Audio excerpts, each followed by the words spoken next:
यूं तो राजस्थान की तेजस्वी व ओजस्वी जब तब धर्म कर्म गुणों से परिपूर्ण माटी में कई वीर वीरांगनाओं ने जन्म लेकर इसका रुतबा ऊंचा किया है, लेकिन एक ऐसे निडर वीर योद्धा जिसे कहा जाता है ऐसे पराक्रमी प्रताप को आज भी जाना जाता है। जी हाँ, हम बात कर रहे 16वीं सदी के राजपूत शासक महाराणा प्रताप। महाराणा प्रताप उन चुनिंदा शासकों में से एक थे जिनकी वीर गाथा को आज भी याद किया जाता है। महाराणा प्रताप मेवाड़ के महान हिंदू शासक थे। उनके संघर्ष की कहानी को सभी जानते हैं। भारत के इतिहास में जब भी पराक्रमी और शूरवीर राजाओं की बात होती है तो महाराणा प्रताप का नाम जरूर लिया जाता है। 9 मई 1540 ईस्वी को राजस्थान के कुंभलगढ़ दुर्ग में पिता उदय सिंह की 33वीं संतान और माता जयवंती बाई की कोख से महाराणा प्रताप का जन्म हुआ था। प्रताप जी को बचपन से कीका कहकर संबोधित किया जाता, लेकिन महाराणा प्रताप की वीरता, शौर्य, पराक्रम के किस्से और गौरवमयी संघर्ष गाथा को सुनकर हर किसी के रोंगटे खड़े हो जाते हैं। प्रताप जी की वीरता हमारे देश के वीरों के लिए प्रेरणादायक साबित हुई। महाराणा प्रताप जिस घोड़े पर सवार होकर युद्ध करते थे उसका नाम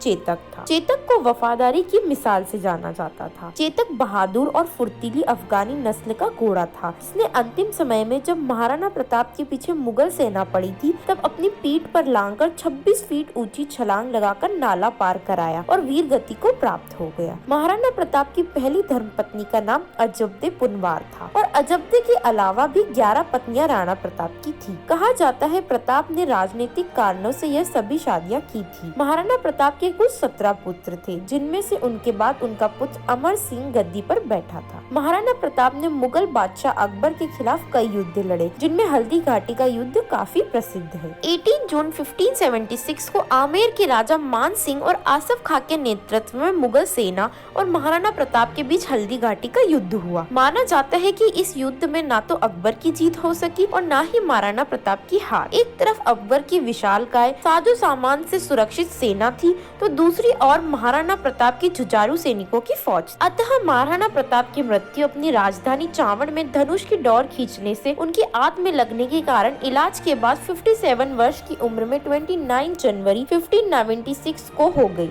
कहते हैं महाराणा प्रताप की मृत्यु का समाचार सुनकर अकबर की आंखों में भी प्रताप की अटल देशभक्ति को देखकर आंसू छलक गए थे। प्रताप ने धन दौलत को छोड़ दिया लेकिन अपना सिर कभी नहीं झुकने दिया। हिंद में सभी राजकुमारों में अकेले उन्होंने अपना सम्मान कायम रखा और एक बार अमेरिका के भूतपूर्व राष्ट्रपति अब्राहम लिंकन भारत के दौरे पर आ रहे थे तो उन्होंने अपनी माँ से पूछा, मैं आपके लिए भारत से क्या लेकर आऊँ? तो उनकी माँ ने कहा था, भारत से तुम हल्दी घाटी की मिट्टी लेकर आना, जिसे हजारों वीरों ने अपने रक्त से सींचा है। महाराणा प्रताप ने वीर योद्धा की तरह अपनी पूरी जिंदगी जी और त्याग और बलिदान किया। महाराणा प्रताप धन दौलत से ज्यादा मान सम्मान को चाहते थे और उनकी इस बात पर मुगल दरबार के कवि अब्दुल रहमान ने भी कुछ लाइनें लिखी थी। वो थी, दुनिया में एक दिन सब खत्म हो जाएगा, धन दौलत भी खत्म हो जाएगा, लेकिन इंसान के गुण हमेशा जिंदा रहे। दैनिक राजीव टाइम्स के पेज को सब्सक्राइब करें एंड शेयर करें।